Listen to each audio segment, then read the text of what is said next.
93.5 பேசிட்டு இருக்கிறவங்க சிறுவாணி சின்னமணி தானா? ஆறுது அண்ணா.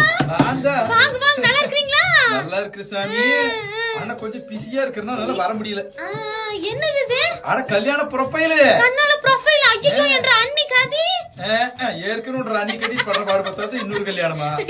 அவ திருவோடு தூக்கிட்டு போக வேண்டியதா. ஓடுங்க ஓடுங்க, தாமாஸ் பண்ணாங்க. அவளோட தம்பிக்கு. தம்பி கண்ணால பாத்துட்டு இருக்கீங்களா? பொண்ணு வந்திருக்குதே. சரி கூட டிஸ்கஸ் பண்ணி முடிவலான்னு வந்தேன். பொண்ணுக்கு வந்து மாப்பிள வந்து 5 லட்சம் சம்பாதிக்கணுமா ஒரு நாளைக்கு, ஒரு மாசத்துக்கு. மாப்பிளைக்கு நல்லா சமைக்க தெரியணும். இது நல்லா இருக்குதுங்க. குழந்தை பெத்த பாக்க தெரியணும். நல்லா இருக்குது. அப்புறம் வேற என்ன, மாமனார் மாமியார் கூட இருக்க கூடாதாமா? புள்ள ரொம்ப தெளிவா இருக்குது. போங்க கண்ணு.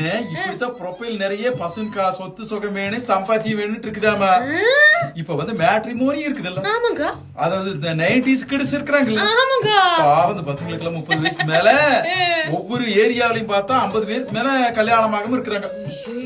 30 வயசுக்கு மேல ஆகி போச்சுன்னா பையனுக்கு வந்து வயசாகி போச்சுன்றாங்க. என்ன பண்றது? இதுக்கு காரணம் என்ன தெரியுமா? எல்லாம் பொம்பளை பிள்ளைங்க சரிதானா? ரொம்ப எதிர்பார்க்கறாங்களாமா.